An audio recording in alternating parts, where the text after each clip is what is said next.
சமீபத்தில் அதிமுக தலைமை அலுவலகத்தில் கட்சியின் நட்சத்திர பேச்சாளர்கள் ஆலோசனை கூட்டம் நடந்தது. இந்த ஆலோசனை கூட்டத்தில் நிர்மலா பெரியசாமி பேசும்போது ஆர்கே நகர் தொகுதியில் முன்னாள் முதல்வர் ஓ பன்னீர்செல்வம் அணிக்கு மக்கள் ஆதரவு இருப்பதாக தெரிவித்தார். மேலும் அதிக ஓட்டுக்களை அவர் பெறுவார் என்றும் தெரிவித்தார். இவரது இந்த பேச்சுக்கு முன்னாள் அமைச்சர் ப வளர்மதி கடுமையான எதிர்ப்பை தெரிவித்தார். பன்னீர்செல்வம் பற்றி இங்கு பேசக்கூடாது என்றும் தெரிவித்துள்ளார். ஆனால் நிர்மலா பெரியசாமி மக்கள் செல்வாக்கு உள்ளவரை பற்றி பேசுவதில் தவறு இல்லை என்று பதில் உரைத்துள்ளார். இதனால் கோபம் அடைந்த ப வளர்மதி, நீங்கள் எல்லாம் ஒரு முடிவோடு தான் இங்க இருக்கீங்களா?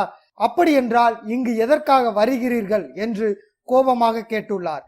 நிர்மலா பெரியசாமி அதற்கும் பதிலளிக்க, ஜெயலலிதா கட்சியும் இரட்டலை சின்னமும் இங்கு இருப்பதால் தான் வருகிறோம். உங்களிடம் பேசி பலனில்லை, யாரிடம் பேச வேண்டுமோ அவரிடம் பேசிக் கொள்கிறோம் என ஆவேசமாக நிர்மலா பெரியசாமி கூட்டத்தில் இருந்து வெளியேறி உள்ளார். ஆனாலும் அவரை விடாமல் ப வளர்மதி நிர்மலா பெரியசாமியுடன் வாக்குவாதத்தில் ஈடுபட்டார்.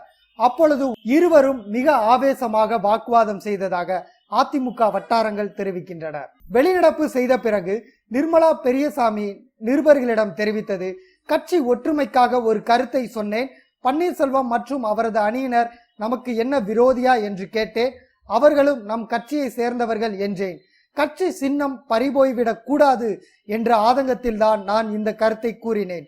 அதற்கு கூட்டத்தில் இருந்த CR சரஸ்வதியும் குண்டு கல்யாணமும் என்னை மிக மோசமாக திட்டினார்கள். CR சரஸ்வதி என்னை கட்சியை விட்டு வெளியே போகுமாறு கூறினார்.